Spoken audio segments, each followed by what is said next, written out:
for optimal management of heart failure. Sebelum acara, ya, itunya beda.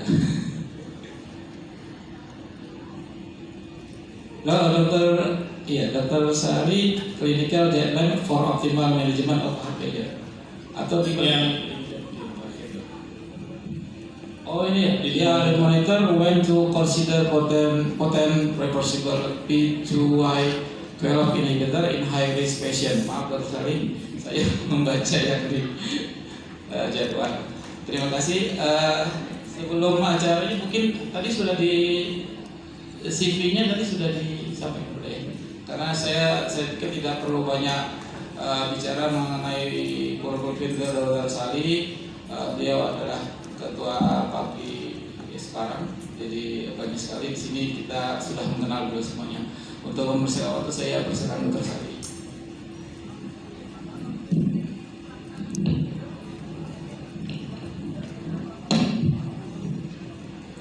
Ya baik, terima kasih moderator Dr. Rinaldi. Selamat siang, Assalamualaikum warahmatullahi wabarakatuh. Salam sejahtera untuk kita semuanya. Terima kasih kepada panitia yang memberikan kesempatan kepada kami untuk diskusi siang hari ini. Saudara sekalian, topik yang akan saya sampaikan adalah mengenai penggunaan antiplatelet. Jadi kenapa ini menjadi topik yang sekarang ini banyak dibicarakan. Jadi antiplatelet yang akan saya sampaikan fokus di golongan P2Y12 inhibitor. Jadi judulnya adalah When to Consider Potent Reversible P2Y12 Inhibitor in High Risk Patient. Jadi kita fokus kepada pasien-pasien dengan risiko tinggi. Ini disclaimer saya. Saudara sekalian, kalau kita lihat ini masih mengenai penyakit kardiovaskular dan masih merupakan beban di seluruh dunia karena angka mortalitas dan morbiditasnya masih juara 1, juara 2 nih, cardiocerebrovascular disease. Kalau kita lihat di sini angka kematian dari tahun 90 ke 2019 baik laki-laki ataupun perempuan, terutama laki-laki ya lebih tinggi dibandingkan perempuan. Dan ini adalah negara-negara dengan kematian kardiovaskular yang tinggi, termasuk Indonesia. Jadi kalau dilihat dari jumlah penduduk memang paling banyak China, tapi juga proporsional ya sesuai jumlah penduduknya. Dan kalau kita bicara tentang cardiovascular disease yang menjadi penyebab paling banyak adalah ischemic heart disease, hampir 50%. Jadi kalau orang bilang penyakit jantung, ya penyakit jantung itu banyak ya. Nah kalau kita fokus saat ini kita bicara mengenai ischemic heart disease atau penyakit jantung iskemik. Saudara sekalian, kalau kita bicara tentang antiplatelet, pengobatan mengenai terkait dengan terapi antiplatelet tersebut, cara kerjanya adalah bagaimana untuk mencegah terjadinya agregasi trombosit, sehingga tidak terjadi aterotrombosit yang akan menginjus terjadinya infark miokard ataupun stroke dan lain-lain. Dan kalau kita bicara di penyakit kardiovaskular, terutama pada setting akut, jadi akut coronary syndrome, pada semua guideline masih mengatakan bahwa dual antiplatelet terapi masih merupakan pilihan. Jadi kalau sejauh sekalian yang sehari-hari bekerja di layanan kesehatan, dual antiplatelet terapi yang paling familiar barangkali clopidogrel dengan aspirin ya. Jadi ini yang paling banyak dipergunakan.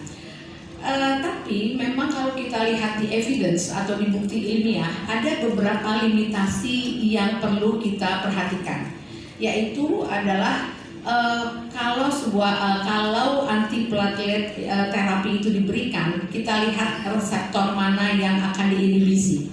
Jadi sejauh mungkin banyak yang bertanya, terutama adik-adik mahasiswa nih, kenapa sih kalau pasien dengan akut coronary syndrome atau pasien dengan riwayat intervensi perputaran koroner itu harus diberikan antiplateletnya itu nggak boleh satu, dual antiplatelet. Nah, saya mungkin mundur sedikit. Kalau kita ingat belajar anatomi dan fisiologi dulu ya saat kita masih mahasiswa kedokteran, trombosit itu memang luar biasa. Itu salah satu komponen darah yang paling kecil, tapi paling dinamis. Kenapa saya katakan paling dinamis? Karena di permukaan trombosit itu banyak sekali reseptor-reseptor yang ada.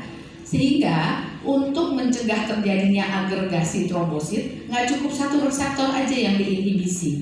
Dia harus minimal 2 reseptor yang paling dipengaruhi. Sehingga pada pasien-pasien dengan akut coronary syndrome, di mana terjadi trombosis akut pada saat terjadinya rupture plaque, itu yang menyebabkan terjadinya akut coronary syndrome, kita harus menginhibisi minimal 2 dari reseptor tersebut. Nah, apa yang bisa menginhibisi yaitu antiplatelet. Dan antiplatelet ini ada beberapa golongan antiplatelet dengan cara kerja yang berbeda, tapi intinya adalah menduduki reseptor di permukaan trombosit tersebut. Nah, kalau misalnya antiplatelet yang diberikan itu sifatnya irreversible atau reversibilitasnya rendah, salah satu efek yang kita khawatirkan adalah risiko perdarahan di kemudian hari. Ya, namanya juga agregasi trombositnya dihambat. Nah, kemudian ada antiplatelet yang relatif baru, yaitu golongan prasugral. Ini memang secara metabolik dia aktif metabolik, sehingga efeknya tuh cepat sekali. Tapi efek risk bleeding, major bleedingnya lebih tinggi dibandingkan dengan clopidogrel yang sehari-hari mungkin sejawat sudah sangat familiar. Nah, saudara sekalian, saya tadi sampaikan mengenai akut coronary syndrome. Kita ingat bahwa di topik akut coronary syndrome kita akan bicara 3 klasifikasi kondisi penyakit. Yang pertama adalah unstable, dan yang kedua NST-ACS atau non-ST elevasi myocard infarct. Yang ketiga adalah infarct dengan elevasi ST atau STEMI. Nah, kita lihat di sini pada guideline yang terbaru dari European Society of Cardiology tahun 2020 pada guideline yang NST-ACS. Di sini dikatakan bahwa memang dual antiplatelet dalam hal ini aspirin tetap ya, belum bisa digantikan untuk aspirin. Nah, disarankan yang direkomendasikan sebagai standar treatment adalah memang aspirin plus P2Y12 reseptor inhibitor yang poten, yaitu ticagrelol atau prasugrel. Nah, kalau misalnya ada kondisi-kondisi yang tertentu sehingga tika atau prasugrel ini belum bisa diberikan, clopidogrel baru menjadi pilihan. Nah, memang yang sehari-hari memang paling banyak adalah aspirin dan clopidogrel. Dan dikatakan bahwa pada kondisi-kondisi pasien yang mungkin nanti akan mendapatkan oral antikoagulan, memang ini dikatakan baru clopidogrel digunakan. Tapi kalau yang rutin disarankan yang poten P2Y12 inhibitor adalah ticagrelol atau prasugrel. Tika lebih disarankan karena risk bleedingnya tidak terlalu tinggi. Nah, demikian juga dengan pasien-pasien dengan ACS yang lain, yaitu STEMI, pasien elevasi segmen ST infarct myocard. Kalau kita lihat di guideline masih dari ASC tahun 2017, dikatakan poten antiplatelet ini juga disarankan kalau pada pasien-pasien yang akan dilakukan PCI. Seperti kita ketahui pada pasien-pasien STEMI, pilihan terapinya yang paling baik adalah definitif terapinya adalah PCI, dalam hal ini adalah primary PCI.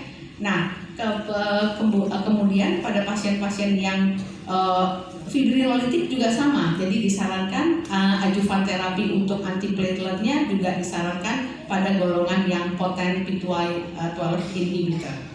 Nah, saudara sekalian, bagaimana, apakah ada isu lain? Ya, ada isu lain. Kenapa tadi saya sampaikan ada beberapa limitasi pada penggunaan kombinasi aspirin dengan clopidogrel. Sejauh mungkin sudah sering membaca mengenai resistensi clopidogrel. Jadi banyak kasus yang kami juga dapatkan pada pasien-pasien STEMI misalnya ya, yang dilakukan primary PCI atau PCI urgent atau elective PCI. Sesudah dilakukan PCI, pemasangan stent, diberikan dual antiplatelet, aspirin clopidogrel, beberapa waktu kemudian pasien datang lagi dengan infark ulang. Ternyata pada saat kita evaluasi terjadi stent trombosis, jadi stent restenosis in stent restenosis. Nah, Dari salah satu penyebab yang bisa terjadinya kondisi tersebut adalah ternyata clopidogrel yang kita berikan tidak bekerja efektif. Karena apa? Karena resistensi dari clopidogrel tersebut. Dan ini sudah cukup banyak bukti yang mengatakan seperti itu.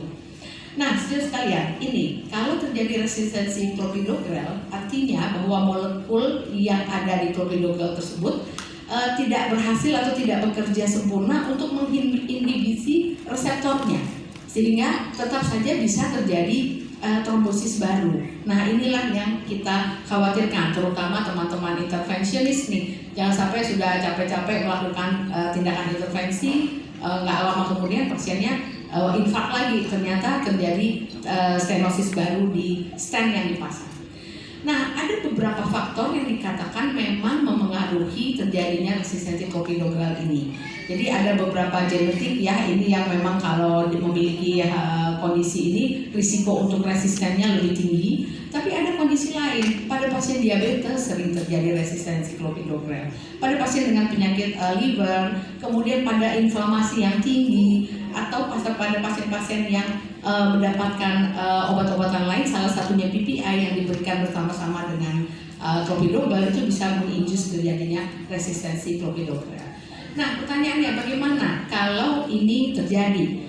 Yang pertama adalah bisa kita dengan meningkatkan dosis dari clopidogrel, tapi memang risiko bleeding jadi lebih tinggi.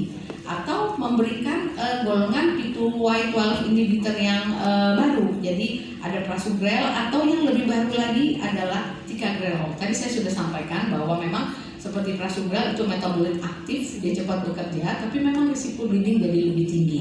Nah, sedangkan yang lebih baru yaitu golongan tika atau ticagrelor, kita lihat di sini. Ticagrelor ini merupakan golongan P2Y12 inhibitor yang poten dan reversible. Nah, saudara sekalian, ini kalau kita lihat di sini, ini merupakan kelompok, ini namanya semua kelompok antitrombotik ya. Ada golongan antikoagulan, ada golongan antiplatelet. Dan kalau pada pasien-pasien yang terjadi ACS, kita akan memberikan pada waktu akut mungkin antikoagulan masih diberikan, tapi untuk long termnya diberikan antiplatelet. Dan antiplateletnya memang aspirin plus salah satu di sini, salah satunya adalah ticagrelor. Dan kalau kita lihat di sini ada beberapa keuntungan dari golongan tika ini. Yang pertama, dia reversible drug, dan yang kedua ada pharmacologicalnya yang selain reversible, dia rapid onset. Jadi memang kerjanya cepat, cuma karena dia cepat habis, makanya diberikan 2 kali sehari. Dan juga ada efek lain yang menyebabkan outcome-nya lebih baik, yaitu dia tidak hanya menginhibisi P2Y12-nya, tapi juga ada mempengaruhi supaya tidak terjadi vasokonstriksi, jadi kerja di vascular smooth muscle cell. Kemudian kalau tidak terjadi vasokonstriksi, vasodilatasi yang terjadi, perfusi ke miokardnya akan lebih baik. Sehingga kalau kita lihat ini ada beberapa mekanisme action dari tika ini yang menguntungkan untuk diberikan pada pasien-pasien, terutama pada kondisi akut. Nah, kalau kita bandingkan antara tika dengan clopidogrel, ini efek antitrombotik, dan salah satunya, sejauh sekalian yang saya ingatkan, setiap kali kita memberikan obat-obat golongan antitrombotik, apakah itu antiplatelet atau antikoagulan, karena dia memang menghambat inhibisi terjadinya trombus, risiko bleeding tentu saja akan meningkat. Nah, ini yang harus menjadi pertimbangan kalau kita akan memilih satu agent dari antitrombotik tersebut. Dan kalau kita lihat di ini ada empat grafik ya. Ini antara clopidogrel dengan ticagrelor ini dibandingkan antara blood flow-nya dengan di sini efektivitas menghambat trombotit tersebut. Nah, di sini risiko perdarahan. Artinya kalau kita lihat dari simpulan keempat grafik ini, ticagrelor dibandingkan dengan clopidogrel akan mencapai efek antitrombotik yang lebih tinggi dibandingkan dengan clopidogrel tanpa meningkatkan risiko perdarahan. Ya, jadi sama-sama pasti ada risiko perdarahan. Tapi kalau yang satu lebih cepat atau lebih tinggi mencapai efek antitrombotiknya dengan risiko yang sama, tidak meningkatkan risiko perdarahannya, saya kira itu akan menjadi pilihan yang lebih baik. Dan ini adalah dari onset offset study ya. Ini bagaimana tercapainya IPA. IPA itu adalah inhibition of platelet aggregation. Dan ini adalah tujuan utama kita memberikan antitrombotik tersebut, khususnya antiplatelet. Dan sejauh kalau kita lihat di sini, ini antara clopidogrel dengan ticagrelor, terlihat bahwa pada ticagrelor dia akan mencapai lebih cepat dan lebih hilangnya lebih cepat karena dia reversible, makanya diberikan 2 kali. Nah ini bukan baik ya, lebih menguntungkan pasien, apalagi kalau misalnya pasien butuh untuk tindakan emergency dan lain sebagainya, kita bisa stop lebih cepat. Sejauh sekalian, ini ada beberapa clinical trials yang membahas mengenai ticagrelor ini. Salah satunya adalah studi yang besar ya, Plateau Study.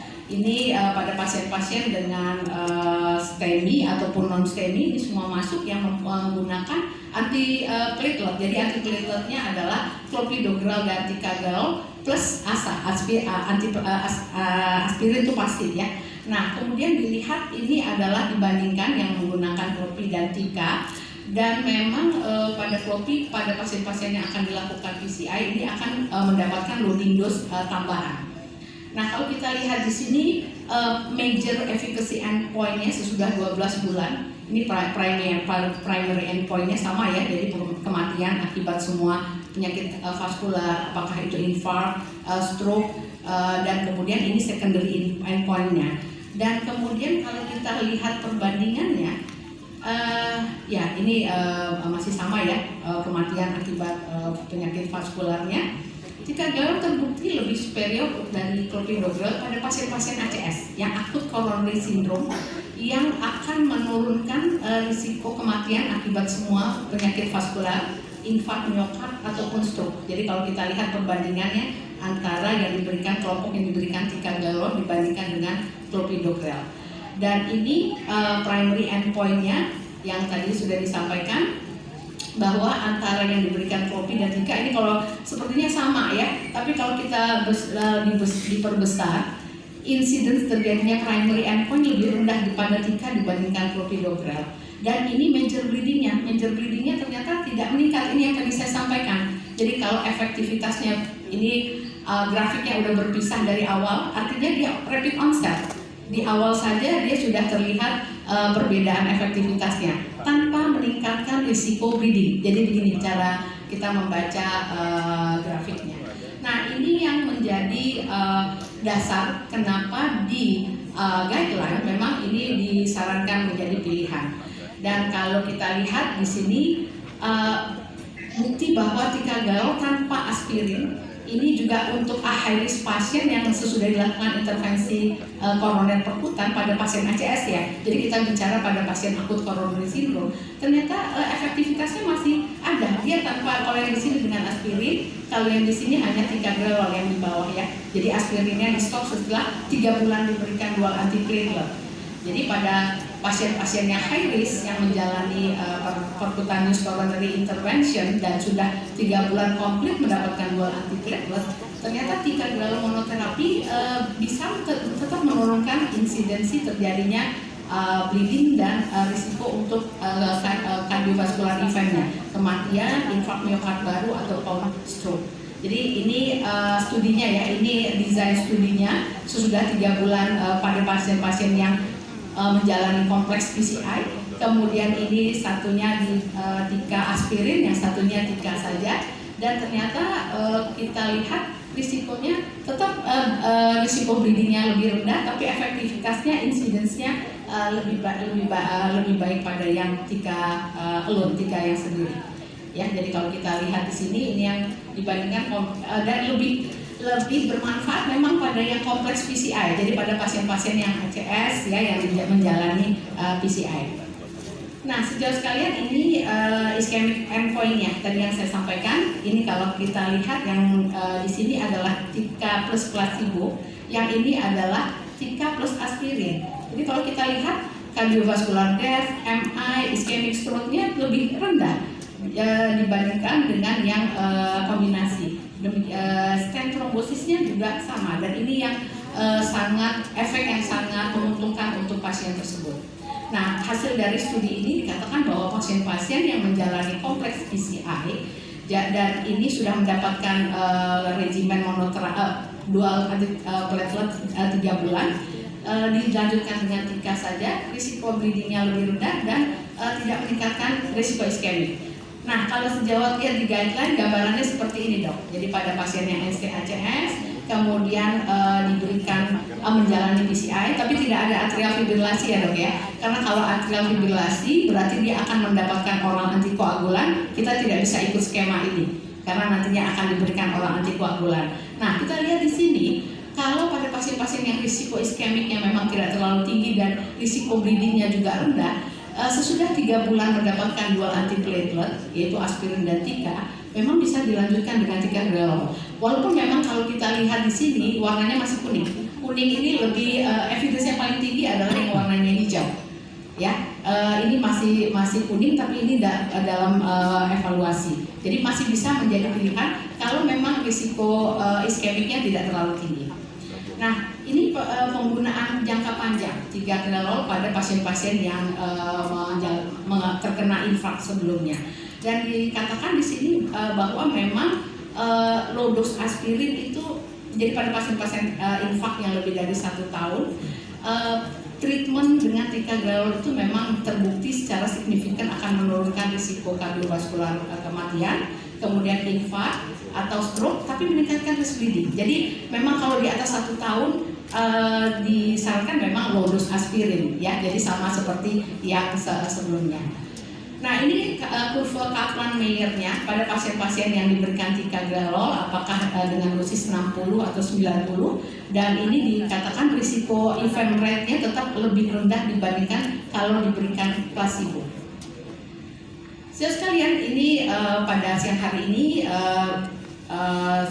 supporting kita dari teman-teman dari Dexta, mereka mempunyai ticagrelor yang kalau dilihat bioequivalennya ini hampir sama dengan originator, dan ini penting sekali untuk kita menjadi pilihan terapi dari kita semua. Ya, ini bioequivalennya. Dan sejauh sekalian sebagai summary, yang pertama adalah peran agregasi platelet atau trombosit itu merupakan peran penting sebagai patofisiologi terjadinya acute coronary syndrome. Karena pada ACS atau acute coronary syndrome paling banyak disebabkan oleh rupture plaque. Dan begitu terjadi rupture plaque atherosclerosis akan terjadi adherence dari komponen platelet dengan jaringan plaque tersebut. Dan akan terjadi agregasi trombosit yang akan menyebabkan terjadinya trombosis akut. Nah, inilah hal yang harus dicegah pada pasien-pasien, terutama yang pasien-pasien high risk. High risk ini artinya yang menderita acute coronary syndrome. Dan salah satu antiplatelet yang memang disarankan adalah aspirin, sudah pasti. Tapi aspirin tidak bisa sendiri karena minimal harus 2 antiplatelet. Salah satunya adalah ticagrelor. Dan seperti kita ketahui, ticagrelor ini adalah golongan poten P12 reseptor antagonis yang oral dan reversible, dan beberapa studi terlihat lebih superior dari clopidogrel, dan superiornya itu dari kerjanya yang cepat, rapid onset, kemudian efek inhibisi platelet aggregation-nya yang lebih tinggi tanpa meningkatkan risiko bleeding. Ini penting nih, sehingga efikasinya bisa tercapai. Dan ini juga bisa menjadi pilihan pada pasien-pasien dengan kondisi resistance terhadap clopidogrel. Itu barangkali yang ingin saya sampaikan. Sejauh sekalian, mudah-mudahan bermanfaat. Terima kasih. Assalamualaikum warahmatullahi wabarakatuh. Waalaikumsalam warahmatullahi wabarakatuh. Kita beri aplaus kepada Dr. Sally.